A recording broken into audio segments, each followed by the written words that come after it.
xilligu waa mid kulul dadkuna waxa ay la dirseen barafka iyo biyaha qabow. magaalada Muqdisho waa magaalo xebeed waxaana si aad looga dareemayaa kuleelka bisha Maarso. goobaha lagu iibiyo cabitaanada waa kuwo mashquul badan.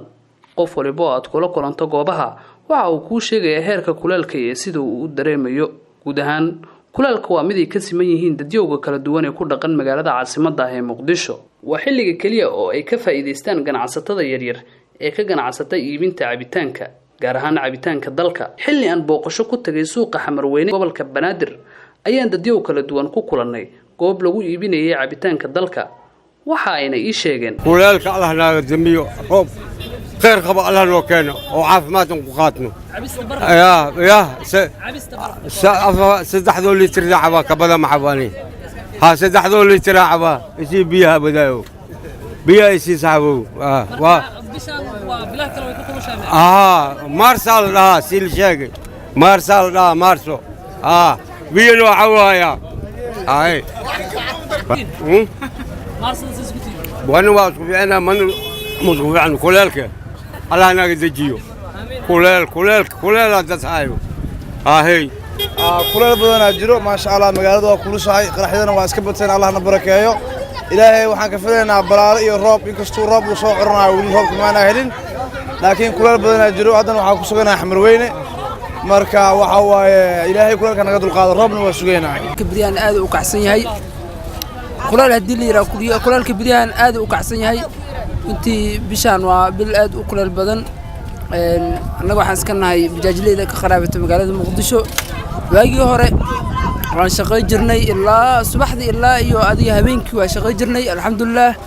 laakiin hadda dantu waxay noo kaliftay inaan adiga bacdu duur aan iska nasano ka bacdi 9 saac soo kacno waxaan ugu kalifayaa kulalka aad u kacsan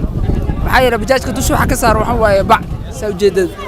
marka alxamdulillah wallahi inuu kulalkan hadda waxaan dheena mid adduun waa kana aqra Allah noo fududay midka aqra ka daran midka adduun waxaan ilaahay ka baryeynaa kulalkan lagu jiro in maartahay lagu cibaadeysto oo insha Allah roob noo yimaado oo maartahay isha barwaaqo kuleel aan loo adkeysan karin waa bilay ugu dambeysay waa bishii Maarso waa bil aad u kulul marka insha Allah shacabka Soomaaliyeed culimada diinka dadweynaha dhalinyarada kulli waa inay u istaagaan loo cibaadaystaa si loo roob doono insha Allah bilkariim hadii la roob doono roobku noo imaanaya laakiin hadaan roob doonin roobku imaanaya wallahi bisha cabitaanka barafka aad waa kulul yahay waa bil qabow waa bil aad u kulul marka insha Allah waxaanu rajaynaynaa in la wada badsado marka waxaan jira shubana jiro saacadan oo kale xilliyadan kale xilli kuleel waa marka waxaan rajaynayaa insha Allah in shacabka Soomaaliyeed ka digtoonaadaan biyaha la cabay xataa in nadiif noqdaan alaarta marka hore waxaan salaamayaa dhalinyarada dhamaan ka shaqeysa Soomaali Cable marka aniga ma sha Allah cabitaankan maalintii xogaa qorraxda isku kulushahay marka alxamdulillah maanta 3 galaas 4 galaas waa iska cabaa alxamdulillah ma sha Allah kula waxa jawi isku kulliya laakiin waa alxamdulillah nimca ilaahay nasiyo waay aniga waa Khalid Kamal Maki bilaha marka iskoolka qiimaan waxa la kulmna kulliyaad oo aad u kul oo saad u kulul cimilada oo si maalin ka sii darsanayso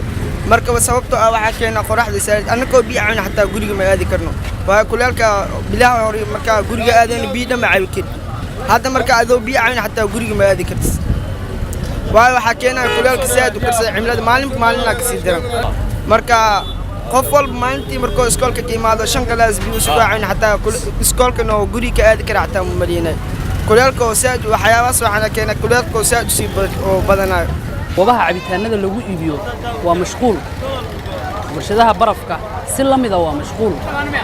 fireejada waa xilliga qaali ay noqonayaan ganacsiga Muqdisho waxaad moodaa mararka qaar bishan Maarso inay wax ka bedelayso kulaalka awgiis qofkii cabi jiray 2 litir waxa laga yaabaa 5 litir iyo 6 litir in ka badan inuu cabo anigu ku dheeda waxaan kamid ahay dadka ku dhaqan magaalada Muqdisho waxa aad ii saameeyay bishan Maarso oo markaan socdoba waxaan dareemaa haraad waxaana ku leexdaa goobaha cabitaanka sida goobtan hadda aan ka cabayo cabitaanka oo kale Maxamed Cismaan Daahiye Somali Cable magaalada caasimadda ee Muqdisho